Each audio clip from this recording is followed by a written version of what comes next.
Movie के start में हम देखते हैं एक लड़की को जो कि नॉर्वे के बर्फीले इलाके में भाग रही थी क्योंकि उसके पीछे ज़ॉम्बीज पड़े हुए थे। वो उनसे बचने की पूरी कोशिश करती है लेकिन बच नहीं पाती। ज़ॉम्बीज उसे पकड़कर मार देते हैं। इसके बाद हम देखते हैं 7 फ्रेंड्स को जो कि ऑक्सफोर्ड नाम की जगह पर ईस्टर वेकेशन मनाने जा रहे थे। मार्टिन, रॉय, वेगर्ड, आयरलैंड, हैना, लिव और क्रिस। उन्हें पहाड़ों के बीच एक कैबिन तक जाना था। वो कैबिन वेगार्ड की गर्लफ्रेंड सेरा का था जो कि दूसरे रास्ते से वहाँ पहुँचने वाली थी। ऑक्सफोर्ड पहुंचकर वो कार वहीं छोड़ देते हैं क्योंकि आगे कार नहीं जा सकती थी। वेगार्ड अपनी स्नोमोबाइल पर जाता है और बाकी सब स्नोमोबाइल ट्रैक्स का पीछा करते हुए कैबिन तक पहुंच जाते हैं। रात होने तक वो सब बर्फ में खूब एंजॉय करते हैं। रात को लिव आउट हाउस में जाती है तो बाहर उसे कोई दिखाई देता है। वो जल्दी से कैबिन में जाकर सबको बताती है। वो सब बाहर चेक करते हैं तो उन्हें कोई नहीं दिखता। तभी अचानक एक आदमी उनके सामने आ जाता है और अजीब बात ये थी कि वो उनसे एक कप कॉफी मांगता है, लेकिन उससे भी ज्यादा अजीब बात ये थी कि कॉफी छोड़कर वो उनकी बियर उठाकर पीने लगता है। वो उसे बिल्कुल अपना ही घर समझ रहा था। वो आदमी उन्हें उस जगह की डार्क हिस्ट्री बताता है। वो बताता है कि वर्ल्ड वॉर 2 के टाइम पर एक नाजी ट्रूप ने वो एरिया ऑक्यूपाई कर लिया था और उनका इंचार्ज था कर्नल हर्जोग। 3 साल तक उन्होंने लोकल लोगों को बहुत टॉर्चर किया, लेकिन जब नाजी हारने लगे तब वो पूरे टाउन का सोना चांदी चुरा कर वहाँ से भाग गए। लेकिन किसी तरह टाउन के लोगों ने उन्हें पकड़कर मार डाला। फिर भी कर्नल हर्जोग अपने कुछ सोल्जर्स के साथ भाग निकला था, लेकिन वो सब भी इन पहाड़ों में ठंड के मारे मर गए थे। वो कहता है कि इस जगह में अभी भी ईविल है जिसे वो बिल्कुल भी जगाना नहीं चाहेंगे। रॉय उसका मजाक उड़ाता है। वो कहता है कि वो सब मेडिकल स्टूडेंट्स हैं लेकिन उन्हें ईविल का इलाज करना नहीं सिखाया। तब वो आदमी गुस्से से उसे पकड़ लेता है और कहता है कि जब तुम्हारे इंटेस्टाइन्स तुम्हारे हाथों में आ जाएंगी तब क्या करोगे? क्या इसका इलाज तुम्हें सिखाया गया है? वो उन्हें वार्न करके वहाँ से चला जाता है। कुछ दूर जाकर वो एक टेंट लगाकर कुछ खाने लगता है। तभी उसे बाहर से कुछ आवाज सुनाई देती है। वो चेक करने जाता है और कुछ दूर उसे एक ज़ॉम्बी खड़ा हुआ दिखाई देता है, लेकिन इससे पहले कि वो कुछ कर पाता दूसरा ज़ॉम्बी उसका गला काट देता है। वो जल्दी से अपने टेंट में घुस जाता है और ज़ॉम्बी उसे टेंट में घुसकर ही मार देता है। उसकी बातें सुनकर वेगार्ड को सारा की चिंता हो रही थी। सुबह होते ही वो उसे ढूंढने के लिए निकल जाता है। वो उन्हें कहकर जाता है कि अगर कल तक वो वापस ना आया तो वो कार तक जाकर मदद ले आए। उसके जाने के बाद वो सब फिर से एंजॉय करने लगते हैं क्योंकि कोई भी उस आदमी की बात को सीरियस नहीं ले रहा था। सैरा को ढूंढते हुए वेगार्ड उस आदमी के टेंट तक पहुंच जाता है।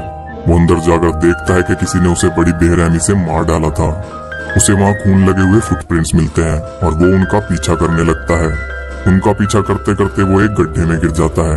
इधर उन सबको कैबिन में एक बॉक्स मिलता है। वो उसे खोलकर देखते हैं तो उनके होश उड़ जाते हैं। वो पूरा सोने से भरा हुआ था और वो वही सोना था जो नाजीज चुरा कर भागे थे। मार्टिन कहता है कि ये सैरा का हो सकता है और उन्हें उसके आने का वेट करना चाहिए, लेकिन 2 बियर के बाद वो खुद सारे गहने ट्राई करने लगता है। हैना चोरी से एक कॉइन मार्टिन की जेब में डाल देती है। आयरलैंड आउट हाउस में जाता है और क्रिस भी उसके पीछे वहाँ पहुंच जाती है। कुछ देर बाद आयरलैंड वापस कैबिन में आ जाता है, लेकिन क्रिस आउट हाउस में ही थी। उसे लगता है कि कोई उसे बाहर से देख रहा है। वो सोचती है शायद आयरलैंड उसके साथ मजाक कर रहा है और तभी एक ज़ॉम्बी उसके ऊपर हमला कर देता है। वो किसी तरह चिल्लाते हुए कैबिन तक जाने की कोशिश करती है। वो सब फुल वॉल्यूम में म्यूजिक सुन रहे थे इसलिए उन्हें क्रिस की चीखें सुनाई नहीं देती, लेकिन हैना को कुछ सुनाई देता है। वो म्यूजिक बंद करती है और बाहर देखने लगती है। तभी ज़ॉम्बी क्रिस को पकड़कर ले जाता है और हैना को बाहर कुछ दिखाई नहीं देता, लेकिन हैना को कुछ ठीक नहीं लगता। तब तीनों बॉयज मिलकर बाहर चेक करने के लिए जाते हैं। उन्हें क्रिस नहीं मिलती, लेकिन उन्हें एक बैग मिलता है जो कि सैरा का था। अब उन सबको एक बैड फीलिंग आने लगी थी। हैना खिड़की से बाहर देखती है और अचानक क्रिस वहाँ आ जाती है। उसे देखकर हैना को थोड़ी राहत मिलती है, लेकिन वो देखती है कि वो सिर्फ क्रिस का सर था। वो बहुत तेज चिल्लाने लगती है। लिव बाहर देखती है तो उसे कुछ भी दिखाई नहीं देता। तभी एक ज़ॉम्बी उसके बाल पकड़ लेता है। वो सब किसी तरह उसे छुड़ाते हैं और दरवाजा ब्लॉक करने लगते हैं, लेकिन ज़ॉम्बीज चारों तरफ से अंदर घुसने की कोशिश कर रहे थे। हैना एक ज़ॉम्बी का हाथ काट देती है और उन्हें पता चलता है कि वो नाजी ज़ॉम्बीज हैं। आयरलैंड सबको कहता है कि ध्यान रखना कि वो तुम्हें काट ना पाए। वो उन्हें मूवीज वाला लॉजिक बता रहा था। तभी ज़ॉम्बीज उसे पकड़ लेते हैं और उसका सर बीच में से फाड़ देते हैं। उधर वेगार्ड को होश आता है तो वो देखता है कि वो एक गुफा थी। वो वहाँ से बाहर निकलकर एक मशाल बनाकर वापस अंदर जाता है। वो देखता है कि वो एक सीक्रेट टनल थी। उसके अंदर उसे जर्मन वेपन्स और हेलमेट्स मिलते हैं और हेलमेट के साथ ही उसे सैरा का सर भी रखा हुआ मिलता है। इससे हमें पता चलता है कि मूवी के स्टार्ट में जो लड़की मरी थी वो सैरा ही थी। वो वहाँ से निकलने की कोशिश करता है, लेकिन एक ज़ॉम्बी उसे पकड़ लेता है। किसी तरह वो उससे अपना पीछा छुड़ाता है, लेकिन तभी एक और ज़ॉम्बी जमीन में से निकलने लगता है। इधर वो सब डिसाइड करते हैं कि उनमें से 2 लोग ज़ॉम्बीज का ध्यान बटाएंगे और बाकी 2 वापस कार तक जाकर मदद लेकर आएंगे। बिना किसी बहस के मार्टिन और रॉय ज़ॉम्बी का ध्यान बटाते हैं और हैना और लिव मदद लाने जाती हैं। लेकिन स्नोमोबाइल के ट्रैक्स मिट चुके थे, इसलिए उन्हें पता नहीं था कि किस तरफ जाना है। इतनी मुसीबत भी कम नहीं थी कि तभी उनके पीछे ज़ॉम्बीज भी पड़ जाते हैं। उधर वेगार्ड दूसरे ज़ॉम्बी को भी मार देता है, लेकिन तभी पहला ज़ॉम्बी फिर से उसे पकड़ लेता है। वो उसे लेकर पहाड़ से नीचे गिर जाता है, लेकिन वेगार्ड दूसरे ज़ॉम्बी की इंटेस्टाइन पकड़ लेता है और उसी के सहारे लटका रहता है। इसी बीच वो ज़ॉम्बी वेगार्ड की गर्दन पर काट लेता है। किसी तरह वो उसे नीचे फेंक कर वापस ऊपर चढ़ जाता है। इधर हैना और लिव ज़ॉम्बीज से लड़ रही थी, लेकिन लिव उनका सामना नहीं कर पाती और ज़ॉम्बीज उसे पकड़कर चीर देते हैं। लेकिन मरते मरते वो एक स्टिक ग्रेनेड से उन सबको उड़ा देती है। इस ब्लास्ट को देखकर कर्नल हर्ज़ोग भी वहां पहुंच जाता है। ज़ॉम्बी से बचकर भागते हुए हैना डेड एंड तक पहुंच जाती है। उसके पास कोई रास्ता नहीं बचता, इसलिए वो बर्फ को तोड़ने लगती है। बर्फ टूट जाती है और वो ज़ॉम्बी के साथ नीचे गिर जाती है। किस्मत से वो भी जिंदा थी। जब उसे होश आता है तो वो खुद को बर्फ के नीचे दबा पाती है। किसी तरह वो बाहर निकलती है और देखती है कि ज़ॉम्बी भी वहीं पर फंसा हुआ था। वो बिना टाइम वेस्ट किए उसे मार देती है। उधर वेगार्ड अपनी गर्दन पर टाँके लगाकर डक्ट टेप से कवर कर लेता है। वो जर्मन गुफा में से एक मशीन गन निकालकर अपनी स्नोमोबाइल पर लगाकर शिकार पर निकल जाता है। इधर मार्टिन और रॉय कैबिन में छुपकर ज़ॉम्बीज को मारने की कोशिश कर रहे थे। रॉय एक मोलोटोव बनाकर उनकी तरफ फेंकता है, लेकिन वो कैबिन के अंदर ही फूट जाती है और कैबिन जलने लगता है। वो दोनों जल्दी से कैबिन से निकलकर शेड में जाते हैं और वहाँ उन्हें औजारों का खजाना मिलता है। वो हथियारों से लैस होकर ज़ॉम्बीज का सामना करते हैं। वो दोनों एक एक करके सभी ज़ॉम्बीज को मार देते हैं, लेकिन और ज्यादा ज़ॉम्बीज वहाँ आते जा रहे थे। तभी उनकी तरफ से वेगार्ड वहाँ पहुंच जाता है और एक ही झटके में अपनी मशीन गन से सभी ज़ॉम्बीज को मार देता है।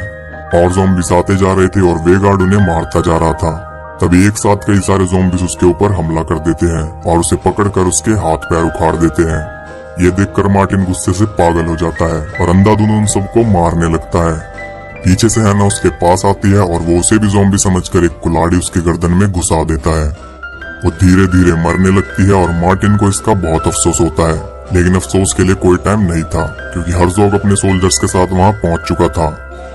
मार्टिन को इतना गुस्सा आ रहा था कि वो अकेले ही उसके सारे सोल्जर्स को मार देता है, लेकिन उनमें से एक उसके हाथ पर काट लेता है। उसे आयरलैंड की बात याद थी और वो बिना कोई देर किए चेनसो से अपना हाथ काट लेता है। वो बहुत ज्यादा खुश था कि अब वो ज़ॉम्बी बनने से बच जाएगा। तभी एक ज़ॉम्बी जमीन में से निकलता है और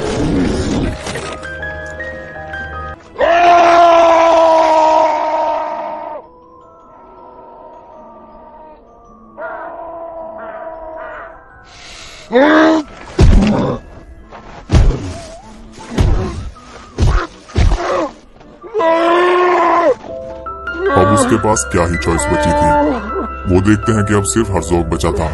वो सोचते हैं कि इसे मारकर जल्दी से यहाँ से निकलते हैं। तभी हर्ज़ोग कुछ बोलता है और पूरी धरती हिलने लगती है।